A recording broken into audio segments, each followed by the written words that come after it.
अस्सलाम वालेकुम, मेरा नाम डॉक्टर उरूज यासिर ख़ान है। आज आपसे हेल्थ पॉइंट के प्लेटफॉर्म से बात कर रही हूँ। हेल्थ पॉइंट ने रिक्वेस्ट की कि हम कुछ ऐसी वीडियोस बनाएं जो पेशेंट्स के लिए इन्फॉर्मेटिव हों, उनके काम आ सकें। तो जैसे कि रमज़ान करीब आ रहा है तो बहुत सी ख़वातीन जो प्रेग्नेंट हैं उनका ये सवाल होता है कि हम रोज़ा रखना चाहते हैं, क्या हम रोज़ा रख सकते हैं? अगर हम रोज़ा रखें तो हमें किन चीज़ों का ख्याल करना चाहिए? तो हमने सोचा कि ये कुछ छोटे मोटे क्वेश्चन हैं जो आपके लिए क्लियर कर दें। देखिए, सबसे पहले तो रमज़ान का जो रोज़ा है वो हामला ख़वातीन और उन ख़वातीन के लिए जो बच्चों को दूध पिला रही हैं उनके लिए रिलैक्सेशन है दीन की तरफ से। अगर वो चाहें तो ये रोज़े छोड़ सकती हैं और बाद में जब उनकी हेल्थ बेहतर हो तो पूरा कर सकती हैं। तो ये ऑप्शन तो आपके पास मौजूद है। फिर भी अगर आपको लगता है कि आपकी हेल्थ अच्छी है और आप ये रोज़ा रख सकती हैं तो आप ज़रूर रोज़ा रखें अपने डॉक्टर से डिस्कशन के बाद। बहुत सी ख़वातीन जो फर्स्ट ट्राइमेस्टर में हैं यानी कि पहले 3 माह में हैं वो जानना चाहती हैं कि अब तो हमारी इतनी ज़्यादा न्यूट्रिशनल रिक्वायरमेंट नहीं है तो हम रोज़ा रख लें, लेकिन सिर्फ कंसर्निंग बातें जो हैं वो आप हमें बता दें जिनके लिए हमें परेशान होना चाहिए।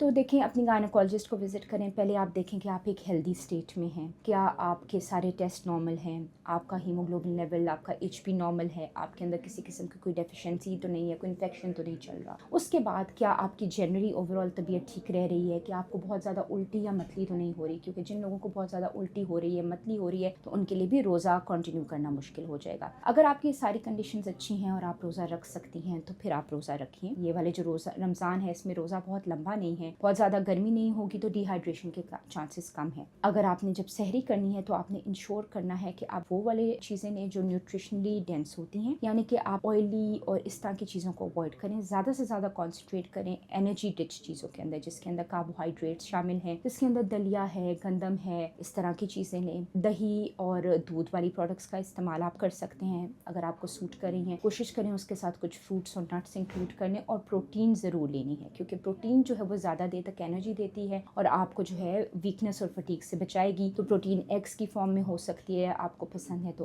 अंडों की फॉर्म में ले लें, आपको पसंद है तो किसी ना किसी तरह की मीट फॉर्म, चिकन या कीमा, बीफ या मटन, जो भी आपको पसंद है उस फॉर्म में लें। साथ ही साथ अपनी हाइड्रेशन बहुत अच्छे से इंश्योर रखें, सुबह में भी अच्छे से वेल हाइड्रेटेड होकर रोज़ा रखें। जब आप इफ्तार करती हैं तो उसके बाद नेक्स्ट सहूर तक आपके पास टाइम है, तो उसके अंदर आपने अपने आप को ऑन एंड ऑफ पानी पीते रहना है ताकि डिहाइड्रेशन को अवॉइड कर सकें। इफ्तारी में जब आप अपनी इनटेक करती हैं तो फ़ौरन से अवॉइड करिए कि बहुत हैवी फूड्स, बहुत ऑयली फूड्स, इस तरह के फूड्स आप ना लें। जंक फूड बहुत ज़्यादा न लें। कोशिश करें कि हेल्दी चीज़ें लें, वो चीज़ें जो हज़म करना भी आसान है और जो आपकी सेहत के लिए भी अच्छी हैं। तो उसके अंदर घर का जो नेचुरल खाना है वो सबसे ज़्यादा बेनिफिशियल होता है। फ्रूट्स अच्छे होते हैं डेफिनेटली, और नेचुरल जो हमारा घर का बनने चावल है, रोटी है, उसको आप सैलेड, सालन, मीट और डिफरेंट इन पोर्शंस के साथ बना के यूज़ कर लें तो होपफुली आपके लिए रोज़ा आसान हो जाएगा। लेकिन जहाँ आपको लग रहा है कि आप रोज़ा रख रही हैं लेकिन फिर आपकी तबीयत मतला रही है, आपको बहुत ज़्यादा कमज़ोरी फील हो रही है, बहुत ज़्यादा प्यास लग रही है, चक्कर आ रहे हैं, तो प्लीज़ आपने फिर डॉक्टर से रुजू करना है और ज़बरदस्ती अपने आप को जो है इस चीज़ पर कन्विंस नहीं करना कि मैंने रोज़ा रखना है, ये रखना है। अगर आपकी सेहत अलाउ नहीं करती तो आप रोज़ा स्किप कर सकती हैं, आप रोज़े बीच में छोड़ के वक्फा दे के रख सकती हैं, या आप कम्प्लीटली ओमिट कर सकती हैं, बाद में भी रख सकती हैं। आपकी जो अद्वियात